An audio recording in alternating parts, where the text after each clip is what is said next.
Hello and welcome to 10 Minutes on a Hopeful Manifesto for the Environment, a podcast from the Joint Public Issues team. My name is Hazel Lee and I'm one of the JPIT interns, and joining me today is Hannah Fremont-Brown, who is JPIT's Campaigns and Church Engagement Officer. Hi Hannah. Hi Hazel. In anticipation of the next UK general election, political parties are planning their pledges for election manifestos. The Joint Public Issues team has been thinking about what pledges we'd like to see. This is the fourth of 6 special 10 Minutes on podcasts, offering our thoughts on what would make manifestos truly hopeful, based around JPIT's 6 hopes for society. We hope to inspire you to think about what your hopes for party manifestos might be, and perhaps you can write to your MP or a political party to suggest them. So with that in mind, we'll start by thinking about why one of our 6 hopes is for a planet where our environment is renewed. So why, Hannah, should Christians want to see a planet where our environment is renewed? And what does that really mean? Why should we care? As people of Christian faith, care for creation and our relationship with creation is such a fundamental part of who we are as human beings and how we relate to God. Think right back to the start of the Bible, think about that Genesis creation story. There's almost three people or three entities in the relationship to creation. There's God, there's humanity, and there's creation.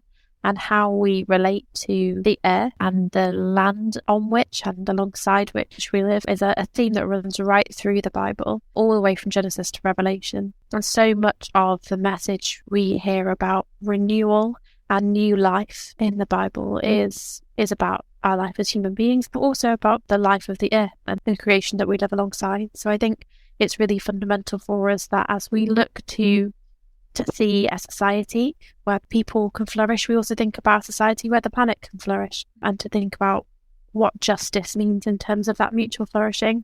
I think for today's society, the climate crisis has so much to do with that, and that is the lens through which we view all of this, that we are on track to rising global temperatures that risk the flourishing of the planet and of people. And it's really important as Christians we bring together our biblical calling to live alongside creation with that really stark calling to respond to the climate crisis as well.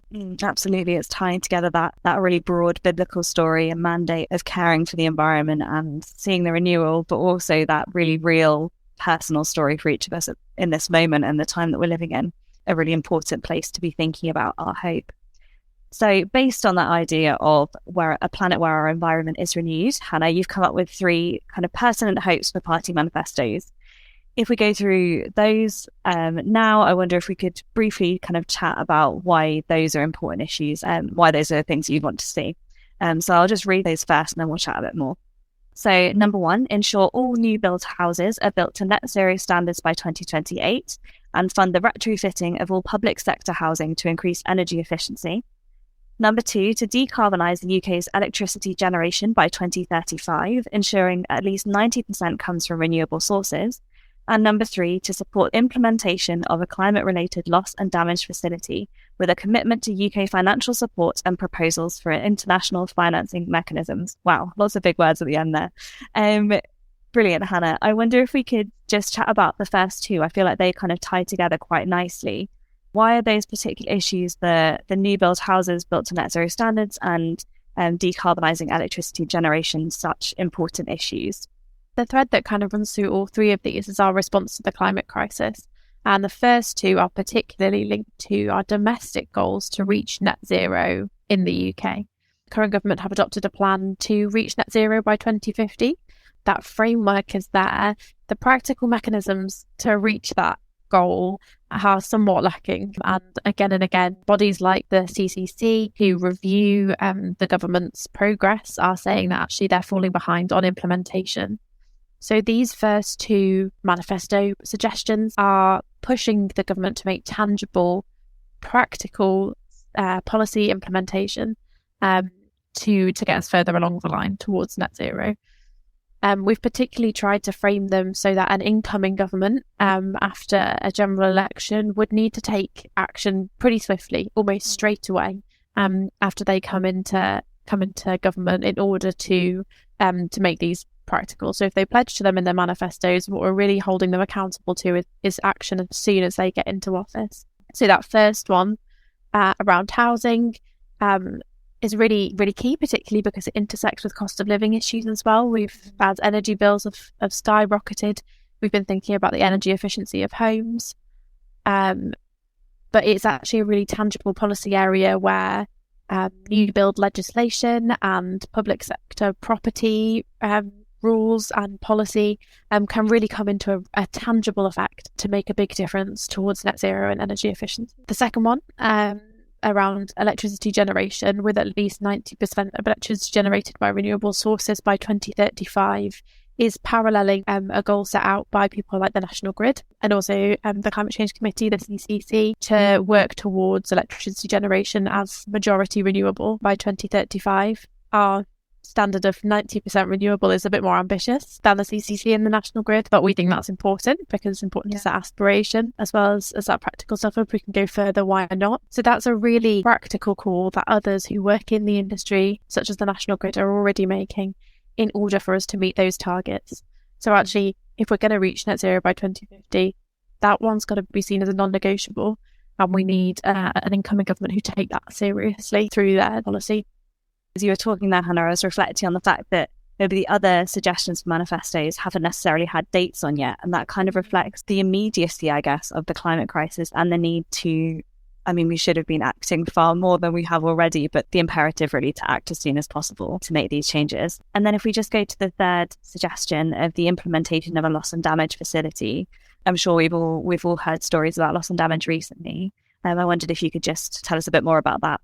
Loss and damage has been a key issue that's been coming up around the climate crisis, particularly in the COP conferences. You remember COP26 that we had here in the UK, and since then COP27 has happened. And at that meeting it was agreed an international mechanism, or the pursuit of an international mechanism to come up with funding for loss and damage, which is considered to be the financial and cultural and social impact of damage and loss created by climate-related events.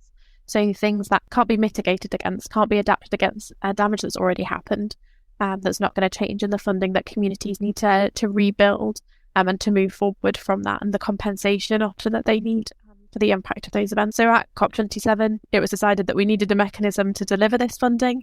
We need to actually work out what that looks like. And this pledge is requesting that the UK government becomes a major player in working out what that mechanism might look like and implementing it, but also thinking carefully about how we contribute to that financially. We often have a really key principle when we talk about loss and damage, which is the polluter pays principle.